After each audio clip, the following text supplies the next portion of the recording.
अस्सलाम वालेकुम, very good evening to all of you. Dawn news पर इन फोकस के साथ मैं हूं नादिया नकी। जहां मुल्क में IPPs के हवाले से बहस भी जारी है, जमात इस्लामी का धरना भी जारी है, वहीं आज वज़ीर आज़म पाकिस्तान जनाब शहबाज शरीफ साहब ने यह कहा कि FBR और पावर सेक्टर से अगर करप्शन ख़त्म ना हुई तो मुल्क की नाव डूब सकती है। और ये हम सब जानते हैं कि पावर सेक्टर किस हद तक ब्लीड करता है, ये आज की बात नहीं है, कई महीनों से बल्कि कई सालों से इसके ऊपर ये बहस जारी है। दूसरी जानिब ख्वाजा आसिफ साहब आजकल बड़े दावे भी कर रहे हैं और बड़े इंकशाफात भी कर रहे हैं, कुछ नए कुछ पुराने, कुछ पुरानों में नई बातें, और ये तमाम तर हम देख रहे हैं कि मौजूए बहस भी बनी हुई है। आज उन्होंने ये दावा किया है कि महमूद खान अचकज़ई साहब, जिनको इमरान खान साहब ने ये मैंडेट दिया कि वो फ़ौजी क़यादत से बात करें, उन्होंने इससे इनकार कर दिया है। और उन्होंने बाकायदा तौर पर ख्वाजा आसिफ साहब का ये कहना है कि उनसे मुलाकात हुई कौमी असम्बली में, उन्होंने बाकायदा उनसे सवाल पूछा, जिसके सवाल के जवाब के बाद उन्होंने नफ़ी की कि वो ये किरदार अदा नहीं कर सकते। तहरीक इंसाफ आप जानते हैं, खुसूसन इमरान खान साहब ने बड़े वाज़ेह तौर के ऊपर यह ऐलान किया। पहले उमर अयूब साहब, अलीमा खान साहिबा के ज़रिए ये पैगामात आए, लेकिन जब सहाफ़ियों से उन्होंने गुफ्तगू की तो इमरान खान साहब ने कहा कि वो फ़ौजी क़यादत के साथ मुज़ाकरात चाहते हैं, और उन्होंने अपना जो मैंडेट है या नुमाइंदा मुकर्रर किया है मुज़ाकरात के लिए, जो मैंडेट दिया है वो महमूद खान अचकज़ई साहब को दिया है, और फ़ौजी क़यादत भी अपना कोई नुमाइंदा जो है वो मुकर्रर कर ले, जिससे फिर मशरूत तौर पर मुज़ाकरात किए जाएंगे। और उन्होंने वो तमाम तर बातें कहीं, जिसमें इलेक्शन मैंडेट भी है और दीगर जो माहौल की बात है वो सब कुछ है। इन्हीं सब उमूर पर बात करने के लिए, और एक जो सबसे इंपॉर्टेंट बात है वो हुकूमत जो इलेक्शन एक्ट में तरमीम लाने जा रही है, सब पर बात करेंगे। सलमान अकरम राजा साहब से, माहिर कानून भी हैं, तहरीक इंसाफ के सीनियर रहनुमा भी। Thank you so much for joining us. Salman साहब, क्या समझें, आप लोगों के बताने से पहले ख्वाजा आसिफ साहब आजकल बड़ी खबरें ब्रेक करते हैं, ये दावा तो उन्होंने किया है, क्या इसमें सदाकत है? क्या महमूद खान अचकज़ई साहब ने वाकई इनकार कर दिया है कि वो इमरान खान साहब की नुमाइंदगी नहीं करेंगे मुज़ाकरात में इस्टेब्लिशमेंट से?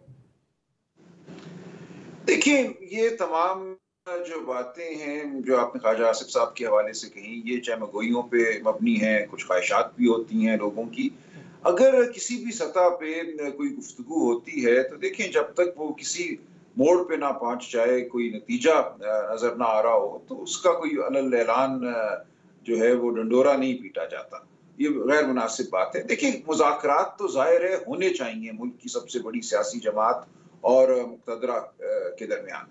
पाकिस्तान की जो इस वक्त हालात हैं, जो माशी हालात हैं, जो जोग्राफियाई सूरत हाल पैदा हो रही है, शहादत हुई है तेहरान में, इसके अलावा भी जो हमारे माली मामलात हैं, चीन के साथ हों, वो रूस के साथ हों, इस तमाम में ज़रूरत है कि मुल्क के अंदर एक तरह से इस्तेहकाम हो, और जो सबसे बड़ी सियासी कुव्वत है और मुक़्तदरा जो है, उनके दरमियान एक एक राब्ता हो, उनके दरमियान एक रिलेशनशिप हो, एक ऐसा काम करने का कोई सिलसिला हो जिसके नतीजे में मुल्क को भी इस्तेहकाम मिले और हम आगे बढ़ सकें।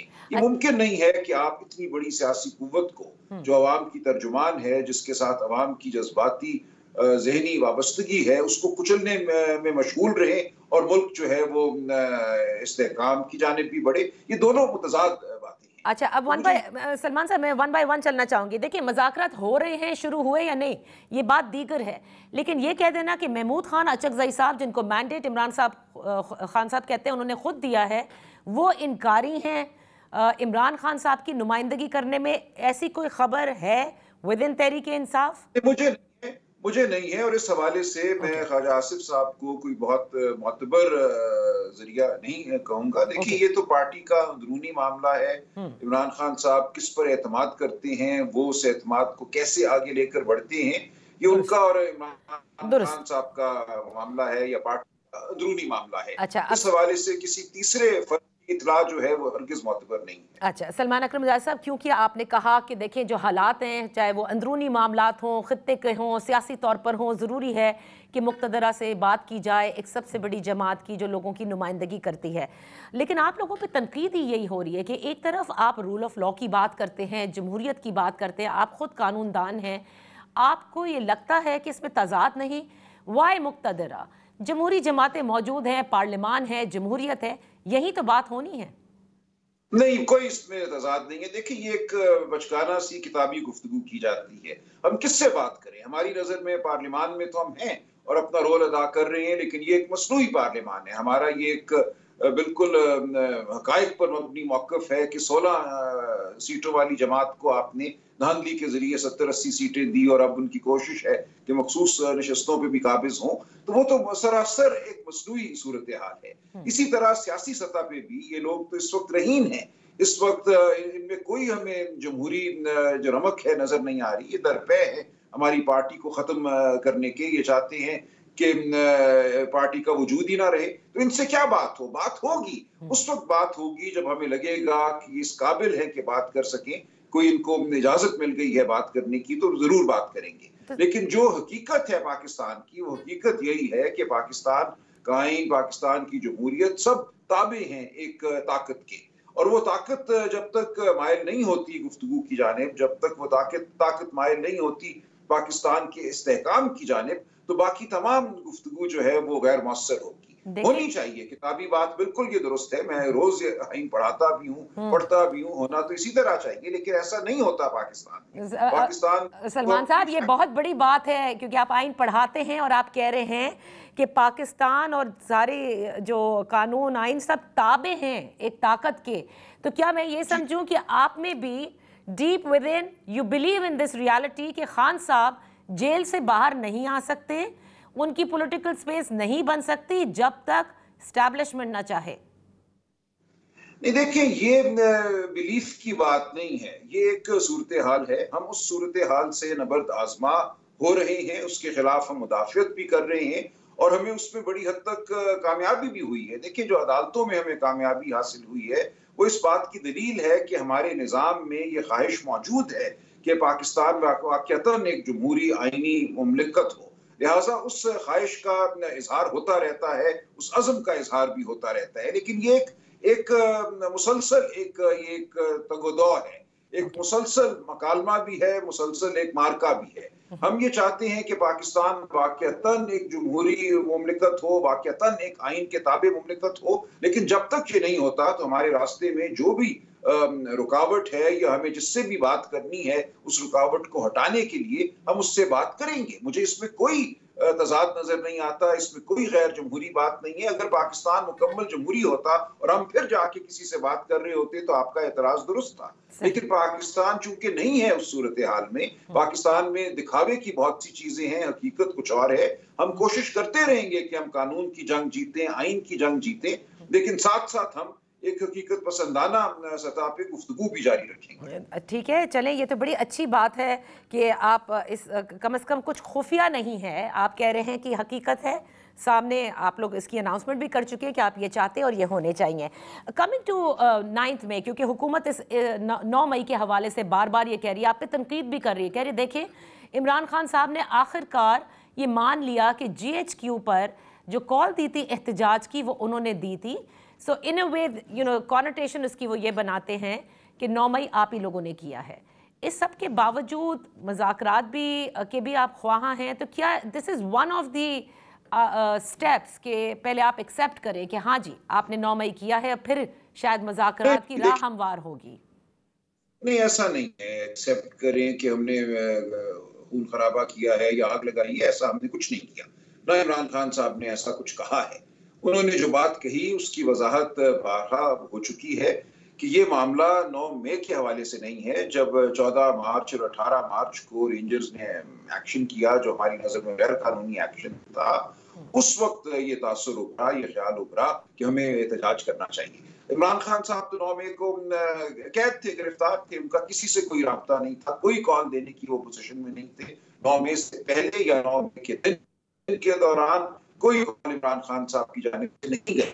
लोग जमा हुए, उस दौरान लोगों ने एक तासुर कायम किया कि कौन जिम्मेदार है उस वल्गीयत का जो टीवी पे सबने देखी, और लोगों ने एक एहतजाज किया। जहां तक पार्टी की लीडरशिप का ताल्लुक है, वो हर सतह पे ये कहती रही कि एहतजाज जहां भी हो पुरअमन होना चाहिए, बिल्कुल उस पर कोई तशद्दुद का अंसर नहीं होना चाहिए। इसके बावजूद अगर कुछ हुआ वहां पे, जो कि जाहिर है हम देखते हैं कि हुआ, उसके जिम्मेदार को पकड़ा जाए। उसमें हम सोचते हैं हमारी पार्टी के बाहर के लोग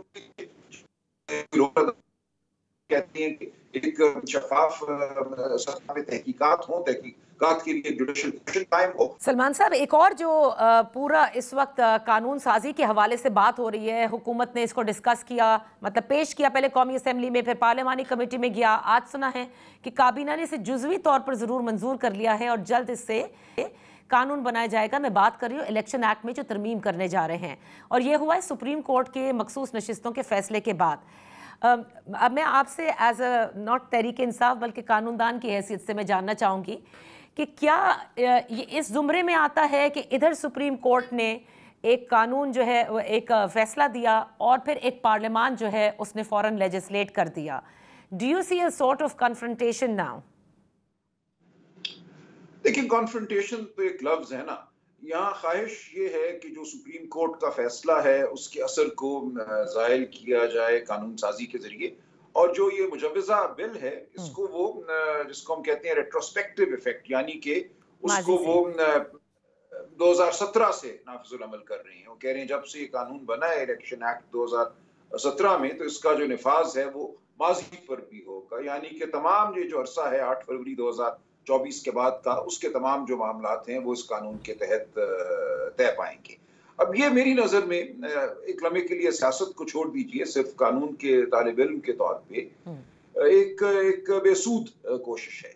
देखिए, सुप्रीम कोर्ट ने 13 मेंबर बेंच ने अक्सरियत से आइन की तशरीह की है, आइन के आर्टिकल 51 की तशरीह की है। आइन का आर्टिकल 51 जो है उसके दो हिस्से हैं मेरी नज़र में। एक हिस्सा वो है जिसे हम कानून की इस्तिलाह में कहते हैं सब्सटेंटिव पार्ट, यानी कि उसने कुछ हुकूक पैदा किए हैं। उसने ये कहा है कि वो लोग जो एक सियासी जमात के रुकन बन जाते हैं 3 दिनों में मुंतखब होने के बाद, नोटिफिकेशन के बाद, तो वो जो है हकदार ठहरेंगे मखसूस नशिस्तों के बतौर जमात, उस जमात को मखसूस नशिस्तें दी जाएंगी। ये एक हक है जो आइन के आर्टिकल 51 ने पैदा किया है। साथ ही साथ आर्टिकल 51 ने यह भी कहा कि इस हक के इस्तेमाल के लिए जो एक लाया अमल है, जिसको हम कानून की इस्तिलाह में मशीनरी प्रोविजंस कहते हैं, वो लाया अमल जो है वो कानून के जरिए तय किया जा सकता है। अब लाया अमल ऐसा नहीं हो सकता जो बुनियादी हक को ही खत्म कर दे, उसको सल्ब कर दे।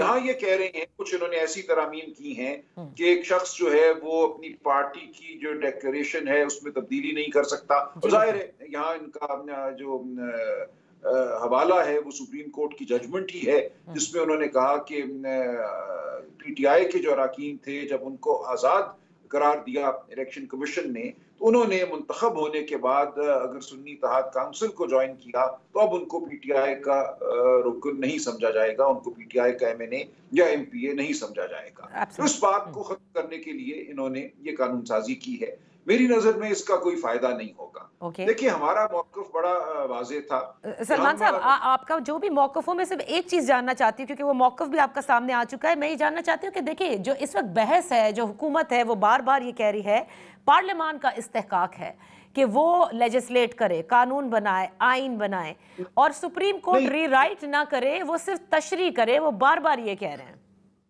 देखिए ना, तशरीह आइन की हो चुकी ना। अब पार्लियामान आम सादा कानून साजी के जरिए आइन पे बरतरी हासिल नहीं कर सकती। पार्लियामान हमारे निज़ाम में बालादस्त नहीं है, पार्लियामान सुप्रीम नहीं है, आइन सुप्रीम है, और आइन की तशरीह सिर्फ और सिर्फ सुप्रीम कोर्ट करती है। जब सुप्रीम कोर्ट ने एक तशरीह कर दी, अब उस तशरीह को ज़ायल करने के लिए या रद्द करने के लिए कानून साजी मुअस्सर नहीं होगी। ये बेशक कानून बनाए, मामला फिर वापस अदालत में जाएगा, और जाहिर है इसमें कुछ वक्त तो लगेगा, लेकिन मेरी नजर में सुप्रीम कोर्ट इस कानून को नहीं तस्लीम करेगी, क्योंकि इसका मकसद है एक जमहूरी अमल में रखना डालना। जो जमहूरी अमल हुआ उसके नतीजे में जो पार्लियामान में हक बनता है हमारा, उस हक को ये चाहते हैं कि खत्म कर दिया जाए, जिसके नतीजे में पार्लियामान एक गैर नुमाइंदा पार्लियामान हो जाएगी। जमहूरियत हमारे आइन का बुनियादी एक रुकन है, सेलिएंट फीचर जिसे हम कहते हैं।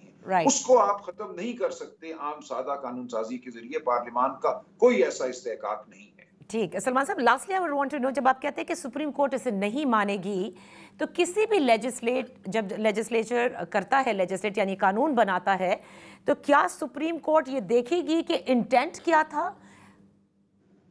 नहीं जी, इंटेंट से ज्यादा उसका इफेक्ट क्या है, आप ये देखिए ना, उसका असर क्या है। अगर इस कानून का असर ये है कि इसके नतीजे में एक गैर जमहूरी पार्लियामान वजूद में आ जाएगी, तो सुप्रीम कोर्ट को पूरा इख्तियार हासिल है कि वो इस कानून को कलअदम करार दे, इसको गैर आईनी करार दे और इसका वजूद तस्लीम ना करे। तो ये अब मुकदमा है जो सुप्रीम कोर्ट में पेश होगा। अगर ये कानून साजी जो करने जा रहे हैं ये कर डालते हैं और ये कोशिश ये करते हैं कि जो पूरा एक जमहूरी अमल हुआ जिसका अहाता सुप्रीम कोर्ट ने अब किया, सुप्रीम कोर्ट ने गलतियों को भी उसमें देखा जो इलेक्शन कमीशन की जानिब से हुई, जो सूरत हाल बल्ले का निशान छीन लेने की वजह से पैदा हुई, उन तो तमाम मामलात को देखने के बाद सुप्रीम कोर्ट ने यह फैसला किया कि सुन्नी इत्तेहाद काउंसिल एक थोपी गई हकीकत है। असल हकीकत यही है कि ये पीटीआई के वोट थे और ये पीटीआई के एमएनए और एमपीए हैं। इस हकीकत को ये कानून साजी के जरिए नहीं छुटला सकेंगे। बहुत बहुत शुक्रिया सलमान अकरम राजा साहब with us on in focus. यहाँ पर एक छोटी सी ब्रेक लेते हैं।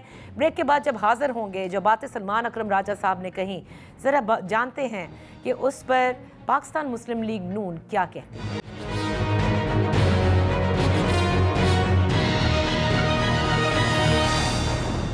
Welcome back. पावर डिवीजन के हवाले से और जो एफबीआर के हवाले से आज बात हुई और जो सियासी मज़ाकरात की बातें हो रही हैं, इस पर बात करने के लिए हमारे साथ हैं पाकिस्तान मुस्लिम लीग नून के सीनियर रहनुमा खुर्रम दस्तगीर साहब, साबिक वफाकी वज़ीर तवानाई भी रह चुके हैं। Thank you so much for joining us.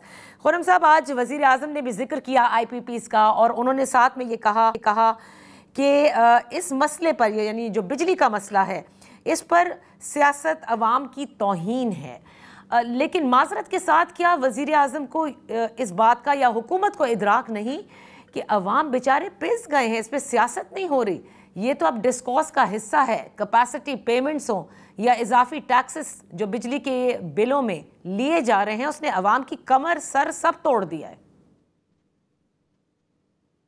जी, तो इसलिए वज़ीर आज़म और उसकी काबीना के सामने जो सबसे बड़ा चैलेंज है वो तो बिजली के बिलों में कमी तो है ही, लेकिन साथ ही अब वक्त आ गया है इस मामले में मुकम्मल शफाफियत इख्तियार की जाए और जिसको जो पेमेंट्स हुई हैं और हिस्टोरिकली भी और आज भी जो हो रही हैं, मतलब जो जाहिर है जो जुलाई 2024 में भी पेमेंट्स हुई हैं, उसका रिकॉर्ड पूरा सामने लाकर कौम को क्लियर किया जाए और जो बहुत सारी चीजें उनको समझाने वाली हैं वो नहीं अभी तक पूरी तरह सामने आई कि ये जो कैपेसिटी पेमेंट्स हैं ये कोई किसी एग्रीमेंट में, अगर ये जरूर आर्गुमेंट हो सकता है कि शायद गवर्नमेंट की तरफ से बैठकर नेगोशिएट नहीं किया गया, लेकिन इसकी बुनियादी वजह यह है कि पाकिस्तान का जो मौसम गर्मा की बिजली की तलब है वो मौसम सरमा के मुकाबले में 3 गुना है। यानी अगर सर्दियों में हम 10 से 12 हज़ार मेगावाट की जरूरत होती है तो गर्मियों में वही जो डिमांड है वो बढ़कर 32,000 मेगावाट हो जाती है। वो जो 20,000 मेगावाट का कूलिंग लोड है जो सिर्फ गर्मियों में आता है, उसके लिए बहरहाल हमें अपनी कैपेसिटी को पूरे साल जो है मेंटेन करना है ताकि जब हमें उसकी जरूरत हो उन 4 से 5 महीनों में तो वो मौजूद हो।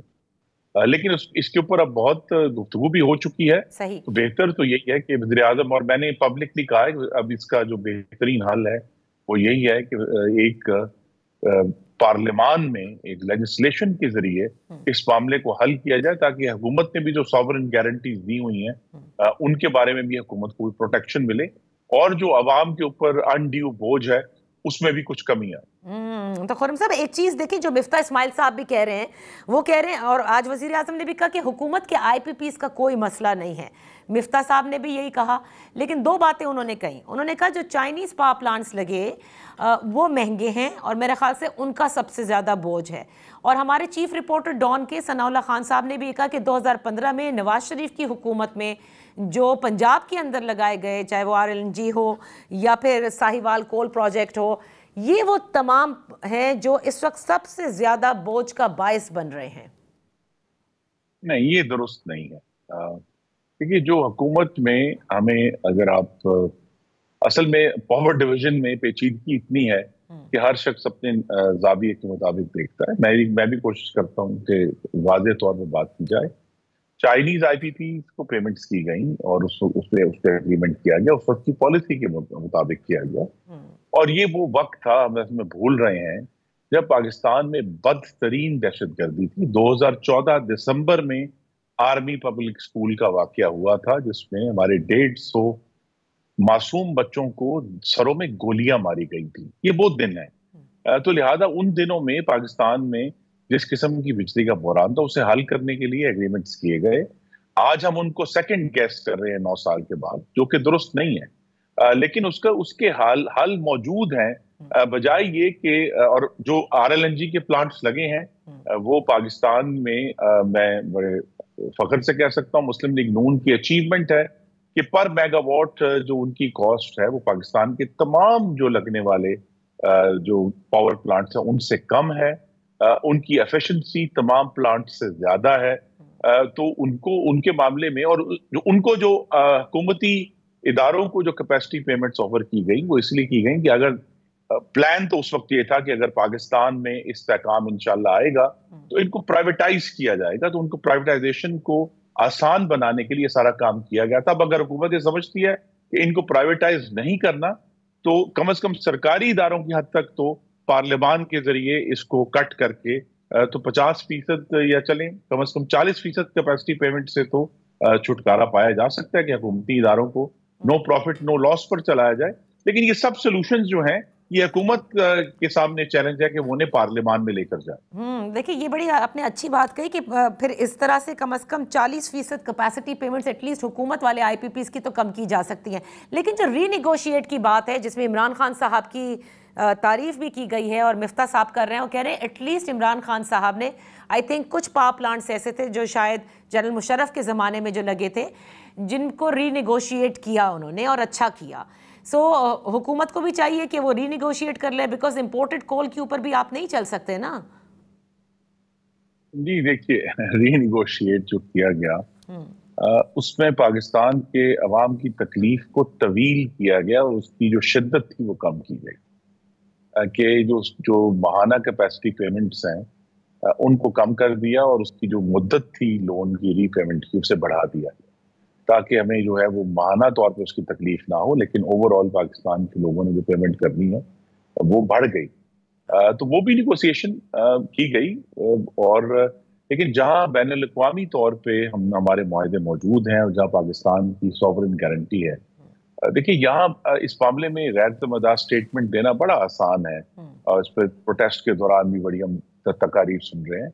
लेकिन हमने देखा कि रैकोटेक के मामले में भी और कारके के मामले में भी जब बैनुल अक़वामी अदालतों में पाकिस्तान की हुकूमत को ले जाएगा तो पाकिस्तान की हुकूमत को 5-5 अरब डॉलर के जुर्माने हुए जो कि एसेंशियली आप कह सकते हैं कि इकोनॉमी को ब्रेकिंग की हद तक वो ऐसे जो अदालती अहकाम आए तो उनसे बचने के लिए इसीलिए पार्लियामान का रास्ता इसमें सबसे बेहतर है। जो निगोसिएशन हो सकती थी वो की गई है लेकिन उसके बाद पार्लियामान ने कोई लॉजिकल पैरामीटर्स के तहत ना ताकि सबको बराबर ट्रीट किया जाए उसके ऊपर आना है।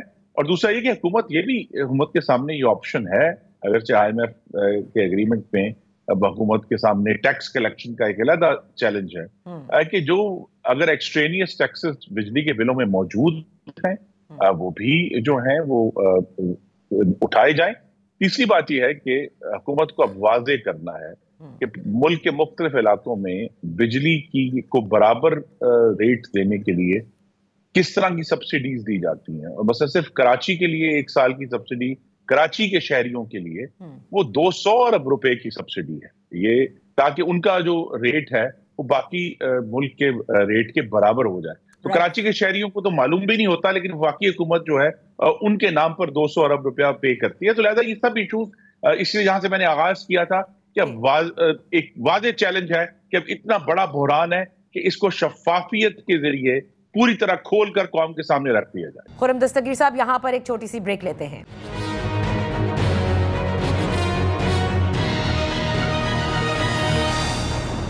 Welcome back. इन फोकस है खुर्रम दस्तगीर साहब, पाकिस्तान मुस्लिम लीग नून के सीनियर रहनुमा, साबिक वफाकी वजीर तवानाई। खुर्रम साहब ये बताइए, बड़े नाम आ रहे थे ना खुर्रम दस्तगीर साहब के, बहुत सारे लोग जो हुकूमत में इस वक्त हैं उनके जानने वाले, everybody is having power plants या शेयर्स हैं। हामिद मीर साहब ने तो बाकायदा ट्वीट भी की और उन्होंने जिक्र भी किया कि किस किस के हैं, जिनमें उन्होंने मियां मंशा साहब का जिक्र किया, उन्होंने सुलेमान शहबाज का जिक्र किया, उन्होंने रज़ाक दाऊद साहब का जिक्र किया।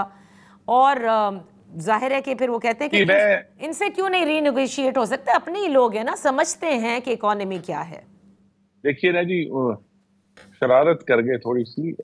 इस वक्त सबसे ज्यादा जो कंसंट्रेशन थी पावर प्लांट्स के मालिकों की वो इमरान खान की काबीना में थी। बैक वक्त 4 लोग वहां मौजूद थे, जो बराह रास्त वजीर भी थे या मुशीर थे और ओनर भी थे। तो लिहाजा वो ये सारे मामला तो है, लेकिन इस तरह मैंने कहा इस सारे मामले को अफवाहों से, शरारतों से निकालने का एक ही तरीका है कि पूरी शफाफियत से मामला को हमके सामने रख दिए जाए। अगर उसमें कोई नाम आते हैं तो फिर हम सबको उसका सामना करना। अच्छा, अब ये मुझे बताइए, जो दूसरी जरा सियासी उमूर पर आ जाते हैं खुर्रम दस्तगीर साहब, जो इलेक्शन एक्ट तरमीमी बिल जो रेट्रोस्पेक्ट यानी 2017 से जिसका इत्तलाक करना चाह रही है, उस मुजव्वज़ा कानून जो बताया जा रहा है कि बहुत जल्द पास कर लिया जाएगा। आपसे कबल सलमान अकरम राजा साहब भी थे, वो कह रहे थे सुप्रीम कोर्ट जाहिर है कि ऐसे किसी कानून को नहीं मानेगी और उनकी दानिश में as a student of law वो समझते हैं ऐसा हो नहीं सकता। मैं आपसे ये जानना चाहती हूँ, आपको नहीं लगता कि हुकूमत बड़ी रिएक्टिव हो गई है? सुप्रीम कोर्ट फैसला देती है, झट उधर जो है वो कानून साजी कर दी जाती है। क्या बताना चाह रही है हुकूमत कि पार्लियामान आप जैसा भी करें हमारे हक में नहीं आएगा, हम एक कानून बना देंगे और माजी से उसका इत्तलाक कर देंगे? बड़े अरब से अर्ज करूंगा जी, reactionary supreme court of Pakistan के फैसले हैं। उन्होंने जो रिजर्व सीट के मामले में फैसला दिया है वो उतना ही भयानक फैसला है जो उन्होंने 63A के मामले में आज से 2 साल पहले दिया था। दोनों केसेस में आइन को रोंदा गया। उतना ही भयानक फैसला है जितना पानामा का फैसला था, आइन को रोंदा गया। तो जब सुप्रीम कोर्ट खुद आइन को रोंदने का आगाज कर देगा तो पाकिस्तान के अवाम की मुंतखब पार्लियामेंट के पास भी इख्तियार है कि वो जो अपनी इज्तिमाई दानिश को इस्तेमाल करते हुए जो बेहतर हल है मामलात का उस तक पहुंचे। और ये जो इश्यूज हैं अब ऐसी जगह पर पहुंचे हैं जहां सुप्रीम कोर्ट को भी और आने वाले अब चीफ जस्टिस हैं उनको बड़े ठंडे दिल से सोचना होगा कि आइन पर तजावुज और सुप्रीम कोर्ट की जो आइन की तशरीह की जो अथॉरिटी है वो भी लामहदूद नहीं है, उसके ऊपर भी आइन की कदर नहीं। Okay, all right. तो आपकी दानिश में ये जो अगर ये जो मुजव्वज़ा कानून का जो जिक्र किया जा रहा है ये हो जाए तो ये बेहतर होगा, अच्छी बात है। देखिए, कानून तो एक दिन के लिए नहीं बनते। यहाँ सुप्रीम कोर्ट ने जो फैसला दिया उसमें उन्होंने एक जमात को जो कि पार्लियामान में मौजूद नहीं थी अपने फैसले से पहले जन्म दिया। फिर वो लोग जो किसी और जमात में लिखकर फैसला दे चुके थे जाने का, उनको जबरदस्ती दूसरी जमात में जो नई उसका जन्म दिया गया था उसमें शामिल करवाया। और फिर सेनेट में भी 2 किस्म के लोग जो हैं अपने फैसले के जरिए क्रिएट कर दिए। तो लिहाजा एक ऐसा फैसला जिसके मुज़मरात, जिस तरह मैं अभी भी ये कहूंगा कि 63A का जो फैसला था जिसका मेरे सुप्रीम कोर्ट ने अपना फैसला उल्ट कर पंजाब में मुस्लिम लीग नून की उस वक्त की हुकूमत उल्टा दी, ये सारे फैसले ऐसे हैं जिसके बारे में अब सुप्रीम कोर्ट को बहुत संजीदगी से गौर करना है कि जब ऐसे मामलात आए तो क्या इलेक्शन कमीशन ऑफ पाकिस्तान, जिसके पास आइन के तहत अल्टीमेट रिस्पॉन्सिबिलिटी है और जिम्मेदारी है कि पाकिस्तान में इंतखाबात का इनकाद और उसके सारे इशूज जुड़े हुए हैं, क्या सुप्रीम कोर्ट के फैसले जो हैं वो इलेक्शन कमीशन को सपोर्ट कर रहे हैं या उसको ओवरराइड कर रहे हैं? नहीं, सुप्रीम कोर्ट ने तो ये साफ कहा कि इलेक्शन कमीशन ने तो समझा ही नहीं ना उनका फैसला, बल्ले से निशान वाला जो फैसला था उन्होंने कहा आपने गलत इसकी तशरीह। तो देखिए ना, फिर एक किसी जगह पर जाकर वो मैं फिर बड़े अदब से अर्ज करूंगा कि सुप्रीम कोर्ट के पास लामहदूद अथॉरिटी नहीं है। वो भी जब आईन ही कहता है कि election commission of Pakistan bill आखिर जिम्मेदार है और सुप्रीम कोर्ट ऑफ पाकिस्तान नहीं, सुप्रीम कोर्ट की अथॉरिटी बहुत वसी है दूसरे हवाले से। तो फिर सुप्रीम कोर्ट को भी दूसरे आईनी इदारों का जो उसी आइन के तहत बने हैं, जिस आइन के तहत सुप्रीम कोर्ट का वजूद हुआ है, उसके बाहमी एहतराम से ही हम आगे बढ़ सकते। अच्छा खुर्रम साहब, ये भी मुझे बताइएगा कि आज पीपल्स पार्टी ने भी फ्लोर ऑफ द हाउस पे राजा परवेज अशरफ साहब, फॉर्मर प्राइम मिनिस्टर, उन्होंने भी कहा है कि वजीर आजम डायलॉग ओपन करें, मुल्क को बचाएं। क्या देख रहे हैं, ऐसा क्या होने जा रहा है जब से इमरान खान ने ये अलल ऐलान कहा है कि वो मुज़ाकरात करना चाहते हैं फ़ौजी क़यादत से, वो अपना नुमाइंदा मुकर्रर करें? कुछ मामलात कुछ और होने को है? क्या खौफ है, डर है हुकूमत और उसके इत्तेहादियों में कि अगर मुज़ाकरात वहाँ हो जाते हैं और कामयाब हो जाते हैं तो कुछ और हो जाएगा? जी देखिए, सियासी तौर पर बहरान का ड्रम बजाना बड़ा आसान है। काश राज साहब ने भी बताया होता कि पिछले साल जो भी माली साल खत्म हुआ है पाकिस्तान की एक्सपोर्ट्स में 11% इजाफा हुआ है, 31.1 अरब डॉलर की एक्सपोर्ट्स हुई है। पाकिस्तान का जो करंट अकाउंट डेफिसिट है वो हालिया दहाइयों में सबसे कम आया है। अभी कल जो है वो जुलाई की इन्फ्लेशन के नंबर्स आए हैं, 11.1% जो है वो जुलाई की इन्फ्लेशन है, जो कि पिछले साल के मुकाबले में 1/3 रह गई है। इसी तरह हमारे पास स्टॉक एक्सचेंज बढ़ गया है, IMF के साथ एग्रीमेंट हो गया है, जो फिच है उसने अपनी रेटिंग इंप्रूव कर दी है, और ओवरऑल पाकिस्तान की मईशत में इस्तेहकाम आ रहा है। तो मुआशी तौर पर तो हम इस्तेहकाम की तरफ बढ़े हैं, लेकिन इस्लामाबाद में एक इज़्तिराब है, और जरूर राज साहब की जो तजवीज़ है वो साइब है। सियासत में मुस्तकिल बात करनी चाहिए, और मैं आपके प्रोग्राम में कह चुका हूं कई दफा, मैं दोहरा देता हूं कि अवाम के मसाइल के हल के लिए आज खैबर पख्तूनख्वा में जो बदतरीन दहशतगर्दी हो रही है, जहां 11 साल से PTI की हुकूमत है, अगर उसका कोई हल है तो हम तैयार हैं। अगर महंगाई का कोई हल है उनके पास, हम बात करने के लिए तैयार हैं। इवन जमहूरियत के इस्तेहकाम के लिए और इलेक्शंस को बेहतर करने के लिए अगर PTI ये चाहती है कि इलेक्शन एक्ट में कोई तरमीम की जाए, हम उस पर बात करने के लिए तैयार हैं।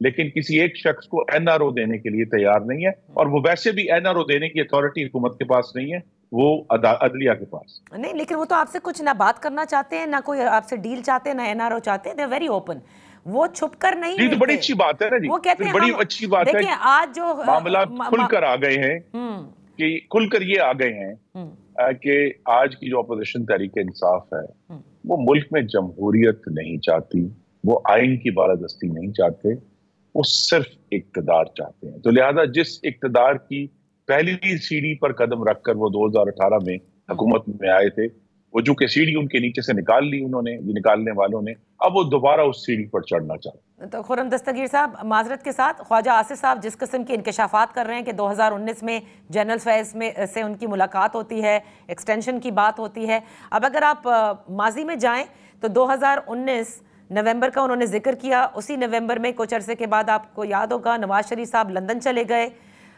उस वक्त इमरान खान की हुकूमत थी। तो मैं सिर्फ जनवरी में एक्सटेंशन आप लोगों ने दी, तो आप लोग तो खुफिया मिल रहे थे, जिसका कि आज वो इंकशाफ कर रहे हैं। इमरान खान कहते हैं मैं मिलूंगा और इन्हीं से मिलूंगा। मैं वजाहत से कह सकता हूं कि किसी को भी इस मामले में इस्तिस्ना नहीं है, कोई मुबर्रा नहीं है इस इक्तदार के से। लेकिन जिन लोगों को ये गलत फहमी थी कि पता नहीं कोई इनकलाब आ रहा है, अल्लाह का शुक्र है वो बेनकाब करने वाला है, उसने वाजे कर दिया है कि ये जो अपोजिशन है ये भी पाकिस्तान के अवाम की ताकत पर नहीं आना चाहती, ये भी उसी अस्करी सीढ़ी पर चढ़कर आना चाहते हैं जिस पर ये 2018 में चढ़कर आए, या जिस पे सब चढ़कर आते हैं। जी आप कह दें, आप ये तो आपकी राय है, उस पर हम सब इसको सुनेंगे। लेकिन ये जो ख्याल है ना जी, कुछ आजकल बहुत चे गवेरा पाकिस्तान में मौजूद हैं जो कहते हैं कि कौन सा तो इनकलाब की बात जो है, और ये सिर्फ जो है हमारी एस्टेब्लिशमेंट के साथ नहीं किया इन्होंने अमेरिका के साथ भी ये किया है। सही, कि जिसके बारे में कहते थे कि एब्सोल्युटली नॉट था और हम गुलाम हैं। जब वो कांग्रेस जो 40,000 फलस्तीनियों के कत्ल और शहादत की सहूलतकार है, जब उनके हक में वो रेजोल्यूशन पास करती है तो ये शादियाने बजाते हैं। बहुत बहुत शुक्रिया खुर्रम दस्तगीर साहब फॉर बीइंग इन फोकस। यहाँ पर एक छोटी सी ब्रेक लेते हैं।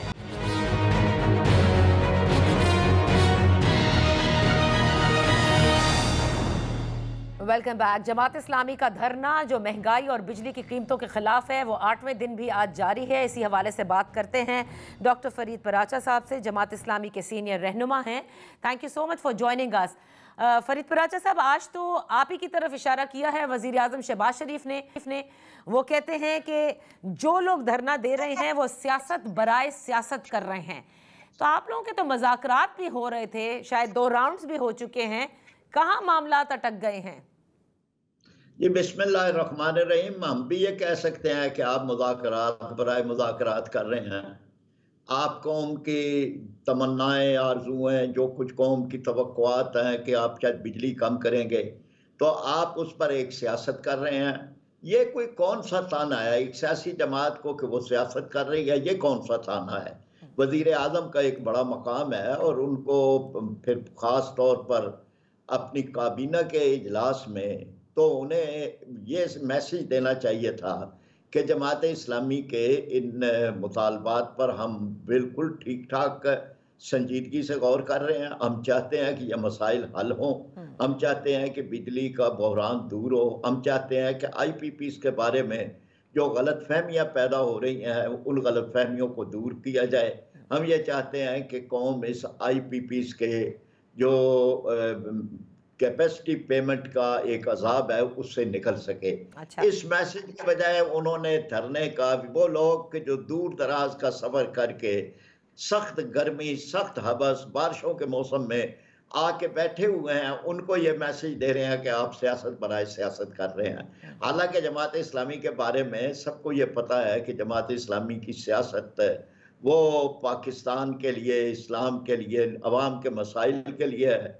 लोगों की हम खिदमत उस वक्त भी करते हैं कि जब सियासत का कोई मौका नहीं होता, कि अगर ज़लज़ला आ जाए, कतई कलामी माफ़ी चाहूँगी पिराचा साहब, मैं ये जानना चाहूँगी कि देखिए खुद हुकूमत ने मज़ाकरात के लिए, लियाकत बलोच साहब भी कहते हैं कि राब्ता किया, उसके बाद वो कमेटी तश्कील हुई, मुलाकात हुई, तो मामला सुस्त रवि का शिकार क्यों हो गए? आगे क्या हुआ?